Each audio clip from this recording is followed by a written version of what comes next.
Hablemos de Leonardo da Vinci y Francisco I, el rey de Francia.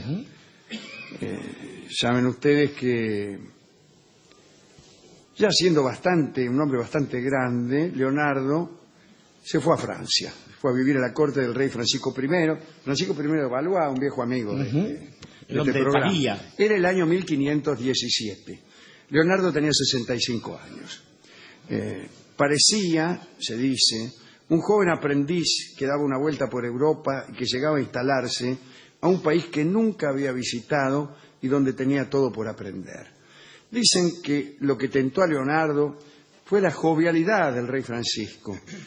Leonardo esperaba rejuvenecer en Francia, porque la verdad es que había farra corrida en la corte de Francisco. Sí. Un rey muy galante, muy simpático. Mal guerrero, mal mariscal, pero... Sí, pero buen amante. Y buen anfitrión, sí. Y sí, aquel que le dijo a su primer ministro, cierto día en que conversaban, y el ministro le preguntó, y dígame, ¿qué distancia hay entre un enamorado y un libertino?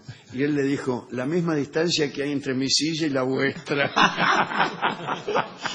Qué bueno. Bien. Hombre de frases. Al llegar, Leonardo ya tenía una parálisis en el brazo derecho, pero no le molestaba en absoluto para pintar, pues era zurdo. Leonardo participó en la organización de muchas fiestas cortesanas. Él diseñó unas obras impresionantes de ingeniería también allí. Y autómatas también. El Recla también le había proporcionado un pequeño palacio en clubs como alojamiento. Y le expuso inmediatamente Leonardo a Francisco unos planes hidráulicos que consistían en unas obras destinadas a conseguir una mayor fertilidad en Europa. Se trataba de canales, y canales que además servían para unir los castillos reales. Usted sabe que hasta la construcción de Versalles, la corte francesa fue siempre itinerante. Estaba en el Louvre, en París, pero cuando hacía frío se mudaban, por ejemplo, a Amboise o a cualquier otro castillo. Entonces, a Leonardo se le ocurrió unir estas residencias reales con vías navegables, con canales. En verdad, los desplazamientos que hacían las cortes entre castillo y castillo eran similares a los desplazamientos de los gitanos, ¿no? Se movía una muchedumbre de personas, cortesanos, con carros, y los carros llevaban los cacharros necesarios para vivir, para ser habitables los castillos a los que iban. Entonces llevaban cacerolas, colchones, la comida en pie, además. Claro, ganado. Ya cualquier excursión tenía un aspecto de mudanza. Leonardo pensó que sería mucho más agradable, en vez de andar galopando o trotando, sería mejor decir, o al paso, por caminos espantosos, avanzar por canales que te pueden dar incluso placer. Y el proyecto tentó mucho a Francisco I, pero lo único que llegó a hacerse fue un viaje de reconocimiento por los caminos en los que se abrirían los canales. La obra no llegó a concretarse porque Leonardo murió 2 años más tarde y ya después nadie se interesó. Pero bastante tiempo después, unos cuantos reyes después, veremos cuántos. Está bien. Viene Francisco I, su hijo Enrique II, Francisco y Carlos, hijos de Enrique, Enrique III, Enrique IV. Ahí termina la dinastía Valois para empezar la de Borbones. Empezar la de los Borbones. Y Enrique IV fue el que reemprendió el proyecto y se hizo. Hoy están esos canales. Sí, señor, es maravilloso. Maravillosos en toda Francia, ¿no?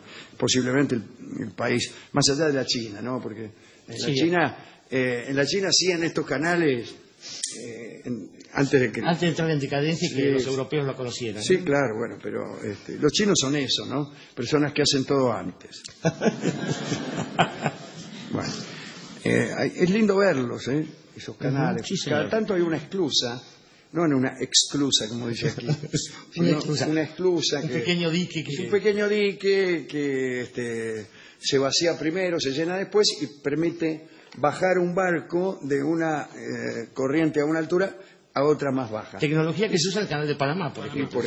¿No? Casi todos los canales, excepto el de Suez. Claro, el de Suez que es... Bueno, y ahí en esos canales es donde está, disculpe que me detengan esto, pero me fascinan esos canales. el camino de sirga del que hablábamos. O sea, un caminito al costado del canal. ¿Y qué hay allí? Bueno, ahora no sé. Pero en un tiempo había caballos y bueyes que tiraban de los barcos. Véase en París mismo, usted se asoma a un puente y va a ver que a los costados de la Seine, del Sena, hay un camino que era el viejo camino. Competían con las lavanderas, hubo un conflicto después para ver quién se quedaba con la orilla, ¿no? Bueno, Leonardo también diseñó, para comodidad de la corte, unas casas de madera transportables. O sea que Leonardo inventó las prefabricadas rolones. Eran de muy fácil empleo y en pocos instantes permitían levantar una ciudad. Usted quería fundar, por ejemplo, la ciudad de Córdoba. Ajá. Muy sencillo, en pocos minutos la fundaba.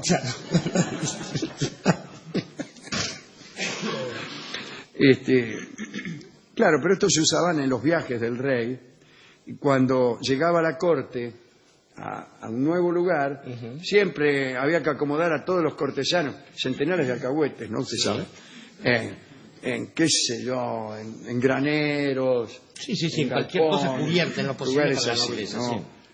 O pajares, simplemente. También se lo dijo usted. Acá dice, en granjas, graneros, o pajares.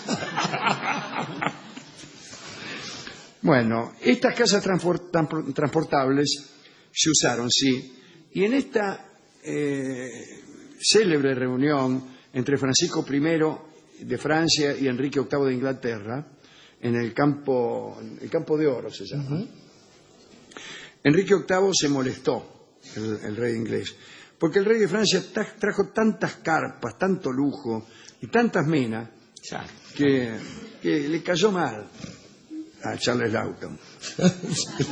Y le cayó tan mal que no hizo alianza con Francisco y sí con Carlos, el rey de España, Carlos I, que era muy austero y le gustó más. Le gustó más la austeridad de Carlos que las compadradas de Francisco. Pero entre esas compadradas estaban también las casillas de Da Vinci. Leonardo también trabajó en la remodelación de los palacios, en los castillos franceses hasta el siglo XV. Todavía no estaba ni soñado Versalles, calcule usted, ¿no?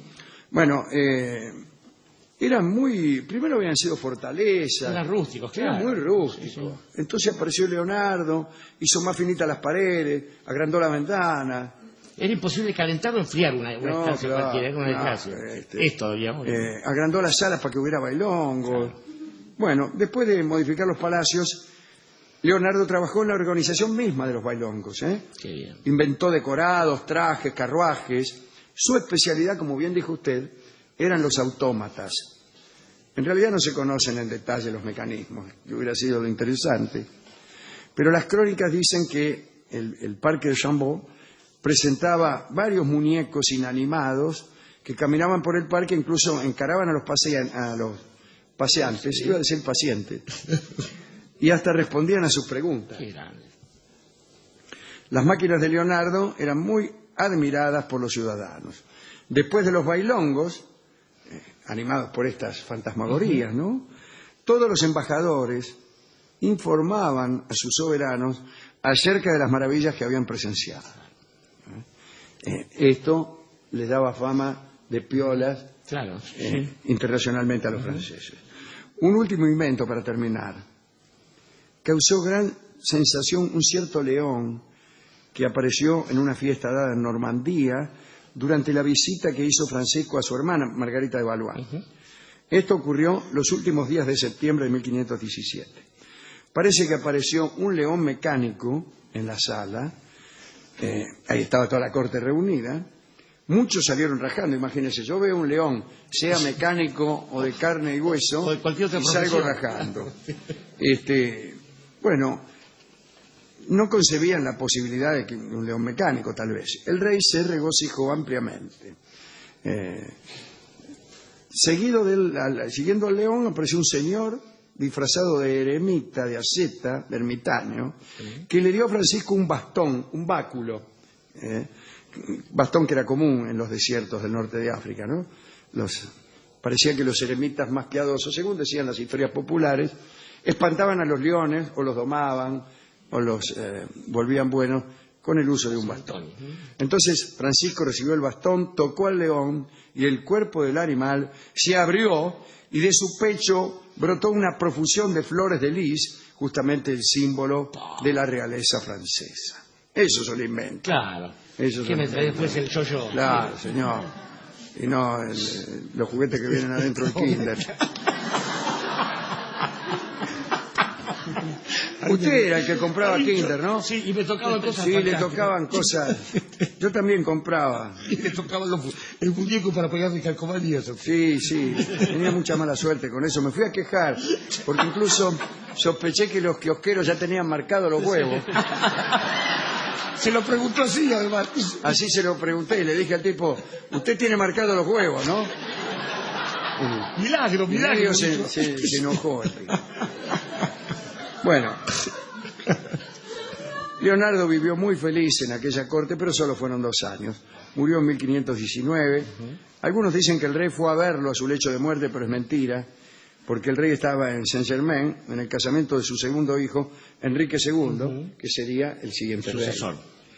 Francisco se enteró después por algún amigo, y dicen que aquel rey, que solo lloraba por el abandono de algún amante, lloró, ¿no? Se enteró toda la corte de aquel llanto, y varias damas se le presentaron en esos días creyendo que lloraba por alguna amante que se había ido y pensaba que había algún lugar vacante. Bueno, Francisco fue también aquel que en un momento de una cierta depresión, en un castillo no muy acogedor en el que se había ido a recluir, escribió en la pared de su habitación con carbón, fíjate lo que sería, lo siguiente: la mujer es cambiante. La donna è mobile. O sea, la donna è mobile. Y de ahí, de escritor en escritor, Qué bien. aparece el argumento de Rigoletto y esta canción, que es la más popular de la ópera, ¿no? ¿A quién podemos dedicar esto? Estaba pensando, Alejandro, Francisco I es un personaje curioso por aquellos dones que le dio la naturaleza para lo que sería el funcionamiento de un hombre cualquiera y la desgracia de portar una corona, porque en términos de poder y de militaridades no se le daban bien las cosas. Un tiempo después, más de 1 siglo y medio, 2 siglos después, algunos comentaristas de las casas reales solían decir que había habido muchos reyes en Francia y en Inglaterra, pero que solo 2 habían sido caballeros, y eran Francisco I y Carlos I Estuardo. Dice, y cuando todo el mundo hubiera dicho que Francisco I había tenido la peor de las fortunas, vio que esto no era así, porque a Carlos I le cortaron la cabeza. Claro. Pero se caracterizaban por sus modales, su gentileza, su don de gentes, no así por la cultura, que era el otro don que tenía Francisco I. En esos años, en el siglo XVI, finales del XV, comienzo del XVI, un hombre como Leonardo da Vinci había que ser un tipo muy astuto, muy inteligente y muy profundo para apreciar el grado de genialidad que tenía un hombre así, al punto de llorarlo como una pérdida realmente brutal. Sabemos, hoy en día se habla de hombres del Renacimiento, es muy difícil imaginar la dimensión de ese talento, de esa inteligencia, no solamente para los inventos, sino para la diversión, para el goce, para el ocio, la pintura, el arte y cualquier cosa que se le plantara. Estaba leyendo hoy casualmente que alguien decía por ahí que Leonardo da Vinci había escrito que algún día los hombres inventarían máquinas para volar y de ese modo podrían sacar la nieve de los Alpes y apaciguar el calor de los tórridos veranos.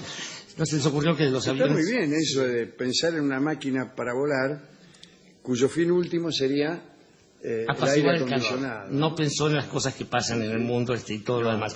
Es más, en algún momento dejó de inventar máquinas de guerra ante el horror de sus propias creaciones, una máquina con cuchillas que son un juego de niños. En Italia los señores, en Milán los Sforza, ¿no? Le encargaban toda clase de aparatos militares. Pero sobre todo hay un dato en Leonardo que es el más conmovedor. Y él decía que, a la manera de lo que pensó Ezra Pound alguna vez para la poesía, que el conocimiento de los hombres, que los hombres tienen una ventaja, además de la conciencia de sí mismos, y es esta cuestión de poder transmitir generosamente aquello que hace uno para que lo aprovechen los otros. Y que él, después de todo lo que hacía, era sumar las cosas inteligentes y sabias que habían hecho los hombres que lo precedían, en la esperanza de que los que lo sucedieran pudieran aprovecharlas también. Mala fortuna, porque casi no ha habido una sucesión de ese enorme saber concentrado en los primeros años del siglo XVI. Y esto es algo que quizás deberíamos recordar recordar en los países jóvenes como el nuestro que somos herederos de la tradición de toda la humanidad, porque eso propendía Leonardo. Hay una gran diferencia en un lugar que es un monumento histórico que habla de la dignidad de nuestros abuelos, de las luchas de las generaciones que nos precedieron, y allí donde uno ve que eso es historia, hay un par de imbéciles que solo ven casas viejas. Y Casas Viejas es la canción que vamos a escuchar ahora, dedicadas a esas viejas casas que Leonardo armaba en 4 minutos. Es un tango, en realidad no es un tango, es una especie de tango marchoso, hecho, me parece recordar a mí, para una comedia musical que se llamaba Rascacielos. Pero dos voces tremendas, ¿no? Cantarán Charlo y Ada Falcón.